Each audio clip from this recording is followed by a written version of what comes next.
Di na ba kayo sa almusal, breakfast, di ba? Minsan kasi merong mga pagkain na gusto natin kainin bilang breakfast. Pero minsan, hindi natin naiisip kung okay ba siya araw-arawin, healthy ba siya, maganda ba siya sa katawan, o hindi maganda. Lalo na pag tumatanda tayo.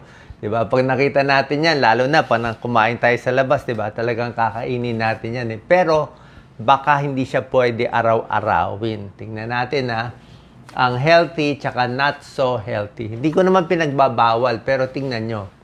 Cereals, okay? Ang cereals, okay naman cereals, paminsan-minsan, nilalagyan nila ng vitamins, fortified daw, may gatas, healthy naman ang gatas. Ang problema, pag araw-arawin mo, very high in sugar pa rin eh. Kung may diabetes, nakakataas din. Tsaka marami, may honey, may chocolate. Pumili na lang ng mas healthy na cereals kung meron kayong mahanap. Pero overall, yung mga iba nakikita natin, hindi ganun ka-healthy. Lalo na pag ganito katamis. Diba? Dati nga, donut ang breakfast ko eh. Wala mabilhan eh. Pero syempre, sobrang tamis eh. Diba? Carbohydrates and sugar lang yan. Hindi siya pwede araw-arawin. Hanap kayo ng healthy cereals kung makahanap kayo ng brand. Pancake or waffle, masarap ang pancake, di ba?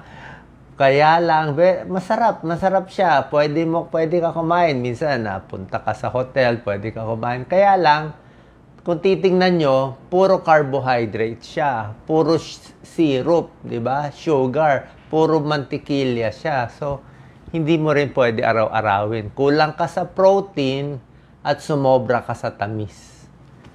Okay? Huwag araw-arawin. Buttered toast, di ba? Actually, walang problema sa toast spread eh. Ito, walang problema. Kung healthy sana yung palaman mo. Kung palaman mo sana, pwedeng chicken sandwich, pwedeng itlog o tuna. Pero kung butter and toast lang, medyo kulang. Medyo kulang kung yan lang. Tayo, pandesal and kape, di ba? Medyo kulang. Muffin. Akala natin muffin healthy, di ba? Merong mga blueberry muffin, oat bran muffin, apple muffin. Pero pag titingnan nyo, isang muffin aabot ng 450 calories. Para siyang 2 platong kanin ang calories ng isang muffin. Paano? Masyado puro mantika, mantikilya, matatamis. Meron namang healthy kinds, pero bihira eh. So basically, pwede mag-muffin paminsan-minsan. Huwag araw-arawin. Mamaya, papakita ko yung healthy breakfast. Reminder lang. Fruit juice, di ba? Healthy yung fresh, di ba? Pag fresh na juice, fresh na prutas. Pero yung nasa lata na maraming, di ba, dagdag asukal to eh. Oo, maraming mga sweetener, corn syrup, hindi po ganun ka-healthy. May konting antioxidant, may konting nutrients, pero dahil sa sobrang tamis, hindi rin, mas maganda prutas na lang kainin nyo. Okay? Unless fresh. Kung fresh okay siya. Ito, breakfast pastries, gustong-gusto natin yan, di ba? Croissant, ako, sobra daming mantikilya ang croissant. Grabe pala. Hindi ko alam ilang kutsarang butter nilalagay nila. Pero para maging flaky yung croissant, sabi ng mga kakilala kong mga baker, dapat talaga ang daming butter yan. Lahat ng pastries, kita nyo, ang daming matatamis. So, paminsan-minsan, gawin mong treat. Diba? Baka once a week. Pero hindi pwede araw-arawin. Siyempre, ayan sugary drinks, di ba? Hindi na kape. Kung kape, black coffee.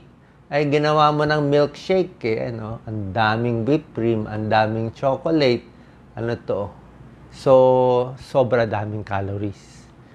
Hindi pang breakfast, ha? Once a month, hindi na lang. Processed meat, di ba? Alam naman natin kung puro processed meat, hotdog, ham, ayan, puro processed meat. Ang healthy lang dito yung itlog eh. So, maalat siya, maraming preservatives, maraming nitrite, at nakita sa pag-aaral, higher risk for cancer. Nakakataas. Pag-aaraw-arawin at kung maraming kakainin. Ayan, Fast food. 'di ba? Okay naman sa fast food, marami tayong morning breakfast kahit ako kumakain. Kaya lang, hindi rin talaga pwede araw-arawin. Magiging pancake, magiging bacon, hotdog. Minsan, yung bacon, ang palaman niya, donut na matamis pa So, ingat lang. Pwede magka-diabetes, 'di ba? Sakit sa puso, mataas ang cholesterol, 'di ba? Ang hirap i-burn. Merong iba mga breakfast bars, mga protein bars. Okay, hindi rin ganun kaganda kasi ang daming calories, tsaka maraming halong, mga chocolate chips yan Tamis. Hash brown. Okay ang patatas, baked potato, pwede. Pero pag ginawa mo ng hash brown kasi, deep fried yan prito.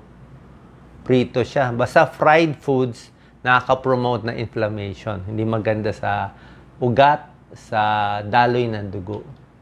Bagel. Yan sa Amerika. Diba? Gusto natin bagel. Actually, mas okay pa nga ang pandesal. Ang bagel, matindi siya. Sobra daming carbohydrates. 350 calories. 350 calories. More than 1.5 cup of rice. Ibang klase talaga yung bagel, yung pagka, refined sugar niya. So, pag bagel, kalahati lang ang pwede mo kain. Tapos, depende pa sa palaman. So, itong mga foods, reminder lang na hindi siya ganun ka-healthy. Huwag araw-arawin. Ano yung pwede natin, lalo na dito sa Pilipinas? Mas okay pa yung ganito. Simple, Kung gusto mo, plain rice, wag mo na gawing sinangag. O itlog, sige, prito, may mangga ka, may egg ka, may isda, wag lang masyado maalat, Pag tuyo kasi, pwedeng ganito. Saging, diba? Giniling, pwede rin yan. Healthy breakfast na yan. Egg is healthy. Maraming vitamin A, vitamin D, B12. Pinakamura. Kung gusto mo mas healthy ba, hard-boiled egg. Hard-boiled egg, mas walang mantika. O poach. 1 to 2 eggs in a day, pwede na yan. Pang mahirap. Gulay, sari-saring gulay natin. Kangkong, spinach, pwede yan. Pakbet, napakaganda sa arteries, bawas cholesterol. Okay ito sa blood sugar. Yan na lang, kanin na lang, tsaka ito. Yan ang magandang breakfast. May protein na pa yan, may protein. Yung pinakita ko kasi kaninang top 12 na hindi ganun ka-healthy, halos walang protein yan Fish and mongo. Diba? Mongo. Pwede yan. Arroz caldo. Doc Lisa, healthy na rin arroz caldo. Diba? Pwede yan. Lugaw. Any lugaw. Diba? Ito, may garlic. Lagyan mo na lang ng paan ng manok. Diba? May kalamansi. Pwede yan. Healthy yan. Kape, pwedeng black coffee, healthy, di ba? Sanayan ng lasa. O tsaa, pwede. Green tea, pwede. Ito, mga healthy yan. O tubig na lang, mas maganda. Ito, kung gusto mo talaga healthy breakfast, ito ang pwedeng sample meal. O pwede mo focus, Doc Lisa. Ayan, ang ganda. May saging siya. Saging, healthy. May gulay siya, may maliit na isda siya. Pag yan nakakainin mo, complete meal. Tingnan mo merienda, o may isang mais. Suman na maliit. Okay lang yung maliit. Ito mo, lunch niya. Paksiw. Gulay. Parang pakbet. Ayan, Sinigang yan. Sinigang ba to? Hiniwalay niya. Anong prutas to? Ito, may konting pakwan siya. Isang maliit na slice. So, gulay na naman. Ano to? Pork.